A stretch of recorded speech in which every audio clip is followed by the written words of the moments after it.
prepositions on, onto, over, above এই চারটা prepositions এর অর্থ হচ্ছে উপরে, কিন্তু এই চারটার ব্যবহার কিন্তু ভিন্ন। আমরা অনেক সময় কনফিউজড হয়ে যাই কখন অন বলবো, কখন onto বলতে হয়। ওভার, অ্যাবভ এই চারটার ব্যবহার অনেক বেশি কনফিউজিং। আজকে একদম সহজভাবে শেখার ট্রাই করব।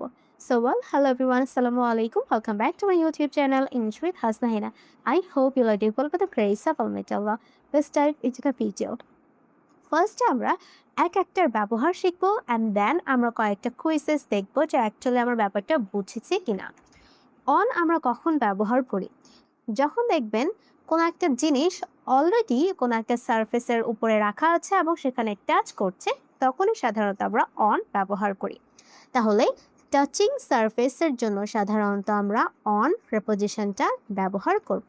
ওকে, এই ক্ষেত্রে সাধারণত পজিশন বেশি গুরুত্বপূর্ণ ভূমিকা পালন করে। আমরা এখানে পজিশন নিয়ে কথা বলি, মুভমেন্ট নিয়ে কিন্তু কথা বলি না। আগে তাহলে অনটু কখন ব্যবহার করি? সাধারণত এক জায়গা থেকে অন্য জায়গায় গিয়ে সারফেসকে যখন টাচ করবে তখন সাধারণত আমরা অনটু ব্যবহার করি। এই ক্ষেত্রে কিন্তু সারফেস প্লাস মুভমেন্টটা বেশি important. Okay, movement to a surface, এখানে অবশ্যই সারফেসকে টাচ করবে এবং মুভমেন্ট এখানে হবে। যেমন একটা উদাহরণ দেই, যদি বলি বিড়ালটা টেবিলের উপরে আছে, তাহলে আমরা সিম্পলি বলবো the cat is on the table.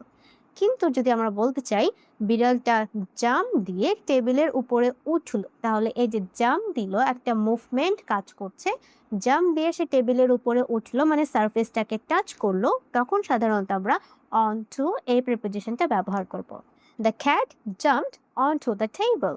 Okay, আচ্ছা, আই থিঙ্ক এই দুটার পার্থক্য আমি বোঝাতে পেরেছি। এবার দেখবো ওভার, একটু কেয়ারফুলি শুনবেন। ওভার আমরা উপরে, কোনো কিছু উপরে আছে, উপরে থাকা এই অর্থে ব্যবহার করি এবং এখানে কিন্তু মুভমেন্টটা খুবই ইম্পর্টেন্ট। উপরের দিকে কোনো কিছু মুভমেন্ট যখন ক্রিয়েট হয় তখন সাধারণত আমরা ওভার এই প্রিপোজিশনটা ব্যবহার করি।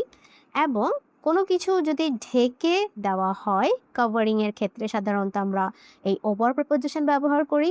আরেকটা হচ্ছে মোর দ্যান। মোর দ্যান মানে হচ্ছে কোনো কিছু বেশি, এটা বোঝাতে সাধারণত আমরা ওভার এই প্রিপোজিশনটা ব্যবহার করি। আমি সবগুলো ব্যবহারের উদাহরণ অবশ্যই দিব, এক একটা করে আমরা শিখব। আচ্ছা, এখন দেখব অ্যাবভ, এটা কখন ব্যবহার করি। অ্যাবভ এর অর্থ হচ্ছে সাধারণত উচ্চতর স্থানে কোনো কিছু আছে। ওকে, উঁচু স্থান এখানে বোঝায় যে উঁচু স্থান। এখানে সাধারণত কোনো ধরনের টাচ হয় না, কোনো ধরনের মুভমেন্টও তেমন একটা হয় না। ওকে, জিনিসগুলো স্থির অবস্থায় উপরে থাকে এবং এখানে সবচাইতে বেশি ইম্পর্টেন্ট জিনিস হচ্ছে সেটা হচ্ছে হায়ার পজিশন। এমন কিছু উঁচু স্থানে আছে, উঁচু অবস্থায় আছে, তখন সাধারণত অ্যাবাভ এই প্রিপোজিশনটা ব্যবহার করতে হয়। ওকে, এখন আমরা এক একটা উদাহরণের মাধ্যমে বোঝার ট্রাই করব। এখানে আমি কয়েকটা কুইজেস দিয়েছি, চলুন বোঝার ট্রাই করি। মাই phone is blank the table. আমার ফোনটা টেবিলের উপরে আছে, তাহলে টেবিল এবং আমার ফোন একটা স্পর্শ কাজ করছে, সারফেসটাকে টাচ করছে, তখন সাধারণত আমরা বলতে পারি অন। ওকে, এখানে কি হবে তাহলে? On the table, my phone is on the table. বিড়ালটি বিছানার উপর লাফ দিয়ে উঠলো, তাহলে বিছানার সাথে বিড়ালের একটা স্পর্শ হচ্ছে, সে লাফ দিয়ে উঠলো, একটা মুভমেন্ট ক্রিয়েট হলো এবং সারফেসটাকেও টাচ করা হচ্ছে। সেক্ষেত্রে আমরা এখানে বলতে পারি অন টু। ওকে, এখানে কি হবে? Onto. The cat jumped onto the bed. Okay, তারপরটা দেখি, the plane flow blank our house. এটার অর্থ কি? বিমানটি আমাদের বাড়ির উপর দিয়ে উড়ে গেল। এখানে দেখেন উড়ে গেল, তাহলে এক জায়গা থেকে আরেক জায়গায় বিমানটা যে চলাচল করছে, মুভমেন্ট ক্রিয়েট হচ্ছে, তখন সাধারণত আমরা বলতে পারি ওভার। এখানে আমরা ওভার বলছি কারণ প্লেনটা বাড়ির একদম স্পর্শ করেনি, বাড়িটাকে স্পর্শ করেনি, বরং বাড়ির উপর দিয়ে চলে গেল। এটার জন্য এখানে কি হবে? ওভার এর প্রিপোজিশনটা ব্যবহার করতে হবে।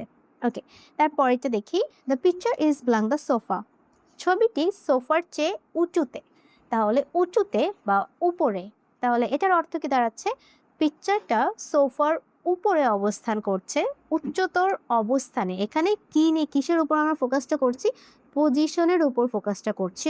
উঁচুতে, কোনো কিছু উঁচুতে স্থির অবস্থায় আছে, তখন সাধারণত আমরা অ্যাবভ এই প্রিপোজিশনটা ব্যবহার করি। তাহলে কি হবে? The picture is above the sofa.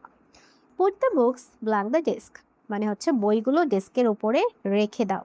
তাহলে বইগুলো ধরুন আপনার হাতে আছে এবং আপনি হাত থেকে কি করবেন, ডেস্কের উপরে রাখবেন। তাহলে এই হাত থেকে ডেস্ক পর্যন্ত যাওয়ার জন্য যে একটা মুভমেন্ট ক্রিয়েট হচ্ছে, ফার্স্টে কি হচ্ছে, একটা মুভমেন্ট ক্রিয়েট হচ্ছে, তারপর ডেস্কের সাথে বইয়ের একটা স্পর্শ কাজ করবে। যখন আপনি বইগুলোকে ডেস্কের উপরে রাখবেন তখন সাধারণত আর কি স্পর্শ কাজ করবে।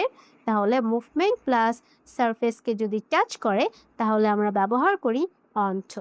ওকে, তাহলে কি হবে, put the books অনটু the desk. একটা জিনিস দেখবেন, অন এবং অনটু এটার ভিতরে পার্থক্য হচ্ছে শুধুমাত্র মুভমেন্ট। কিন্তু আমরা যখন এভরিডে ইংলিশে কথা বলি তখন সাধারণত আমরা অন প্রিপোজিশনটাই ব্যবহার করতে পারি। অনটু স্পেসিফিকলি বলার কোনো দরকার নেই। এভরিডে ইংলিশের জন্য সাধারণত অন বেশি ব্যবহার করা হয়, কিন্তু আমরা স্পেসিফিকলি যদি মুভমেন্ট বোঝাতেই চাই তখন সাধারণত আমরা অনটু এই প্রিপোজিশনটা ব্যবহার করব। ওকে, তারপরটা দেখি। হি ইজ ব্ল্যাঙ্ক 30, এটার অর্থ দাঁড়াচ্ছে যে সে 30 বছর বয়সের চেয়ে বেশি, মানে তার বয়সটা বেশি। এখানে 30 বলতে সাধারণত বয়স বোঝাচ্ছে। তাহলে তার বয়স 30-এর চেয়ে বেশি। তাহলে কোনো কিছুর সংখ্যা কোনো কিছুর চেয়ে বেশি, মোর দ্যান, এটা বোঝাতে সাধারণত আমরা এই ওভার প্রিপোজিশনটা ব্যবহার করি। তাহলে আমরা এখানে বলতে পারি he is over. Okay, he is over 30, মানে তার বয়স 30-এর চেয়ে বেশি। There is a bridge blank the river, এটার অর্থ দাঁড়াচ্ছে নদীর উপর সেতু। তাহলে নদীর উপর সেতু যদি আমরা ক্রস করি তাহলে এক জায়গা থেকে অন্য জায়গায় আমরা যাচ্ছি, উপর দিয়ে একটা মুভমেন্ট ক্রিয়েট হচ্ছে, তখন সাধারণত আমরা বলা উচিত over. Okay, over the river. The keys are blank the kitchen table, চাবি টেবিলের উপরে আছে, কিচেনের টেবিলের উপরে আছে। তাহলে টেবিলের উপরে কোনো কিছু আছে, তাহলে এখানে সারফেস টাচ করছে, তাহলে বলা উচিত on the kitchen table. The boy climbed blank the wall, এখানে হচ্ছে কি, ছেলেটি দেওয়ালের উপরে উঠলো। তাহলে দেওয়ালের উপরে ওঠার সময় একটা মুভমেন্ট ক্রিয়েট হচ্ছে এবং সে দেওয়ালকে স্পর্শ করছে, তখন আমরা বলতে পারি অন টু দ্য ওয়াল। তারপর the fan is blank my head, ফ্যানটি আমার মাথার উপরে। তাহলে এখানে আমরা কোনো কিছু পজিশন বোঝাচ্ছি, ফ্যানের পজিশনটা কোথায়, অবস্থানটা কোথায়, আমার মাথার উপরে, তাই আমরা বলতে পারি above. Okay, above my head. আচ্ছা, তারপর আরো কয়েকটা আমরা দেখি। She put a blanket blank the baby, কম্বলটি দিয়ে বাচ্চাটাকে ঢেকে দিল। তাহলে কোনো কিছু ঢেকে দেওয়ার জন্য সাধারণত আমরা বলি over the baby. The temperature is blank 40 degree Celsius today, আজকের তাপমাত্রা 40 ডিগ্রি সেলসিয়াসের চেয়েও বেশি। তখন কোনো কিছু হায়ার দেন, কোনো কিছুর চেয়ে বেশি, হায়ার দেন যখন আমরা বোঝাই তখন সাধারণত আমরা অ্যাবভ এই প্রিপোজিশনটা ব্যবহার করি। তাহলে বলা উচিত অ্যাবভ 40 ডিগ্রি সেলসিয়াস টুডে। আচ্ছা, তারপর the dog is sleeping blank the floor, কুকুরটি মেঝের ওপর ঘুমাচ্ছে। তাহলে মেঝের সাথে কুকুরের একটি স্পর্শ কাজ করছে, তাহলে বলা উচিত অন দ্য ফ্লোর।